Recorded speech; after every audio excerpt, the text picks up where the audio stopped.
Dans cette vidéo,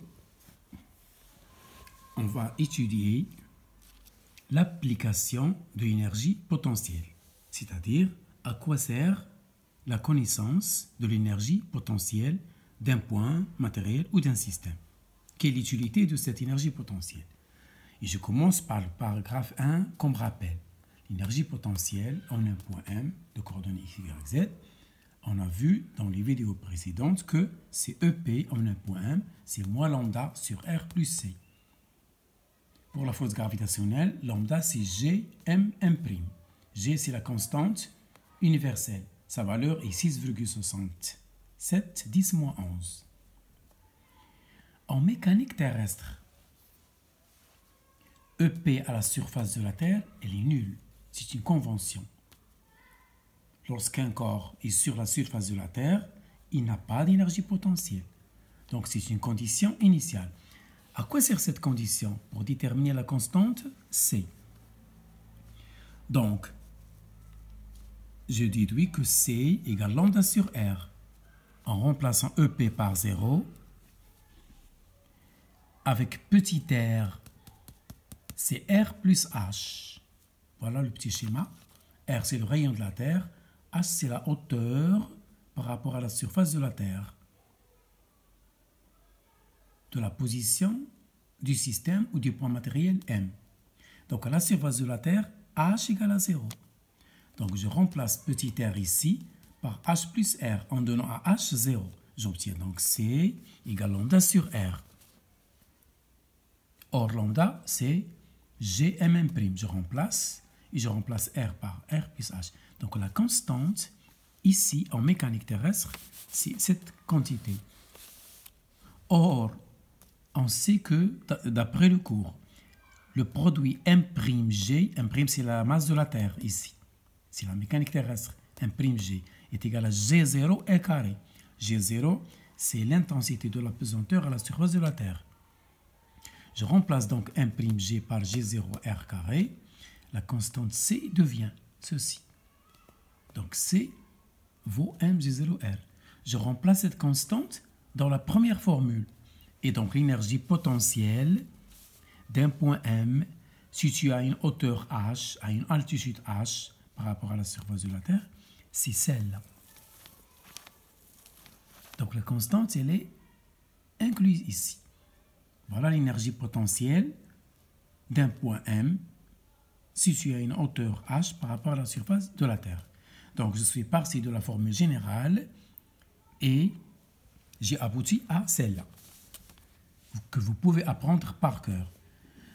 Au lycée, on vous a dit que EP, c'est MGZ, c'est-à-dire ici MGH.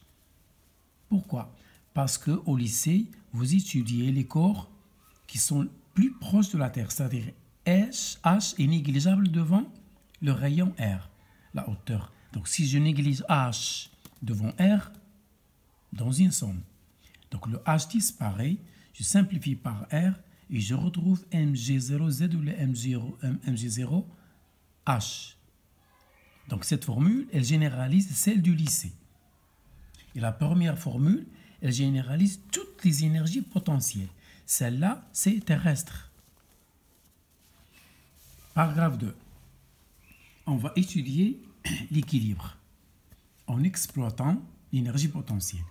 Donc, il y a équilibre quand l'énergie potentielle est extrémale, c'est-à-dire minimale ou maximale. Quand l'énergie potentielle d'un système est minimale, en général extrémale, alors ce système est dit en équilibre. Comment j'exprime ça de façon mathématisée? L'énergie potentielle est minimale, ça veut dire sa dérivée par rapport à R est nulle. Donc, lorsque la dérivée de l'énergie potentielle par rapport à R, c'est la variable, c'est OM, c'est le vecteur position, est nul, il y a équilibre. Et la réciproque est vraie. S'il y a équilibre, l'énergie potentielle est minimale. Si l'énergie potentielle est minimale, il y a équilibre. Que signifie l'énergie potentielle minimale? Ça veut dire qu'il faut écrire sa dérivée est nulle. Il faut chercher les valeurs de R qui annulent EP. Ce sont les positions de l'équilibre. En résolvant cette équation, vous allez trouver les valeurs de R qui vérifient ça. Ce sont les valeurs pour que le système reste en équilibre. Mais cet équilibre est-il stable ou instable? Parce qu'un équilibre, il peut être stable ou instable.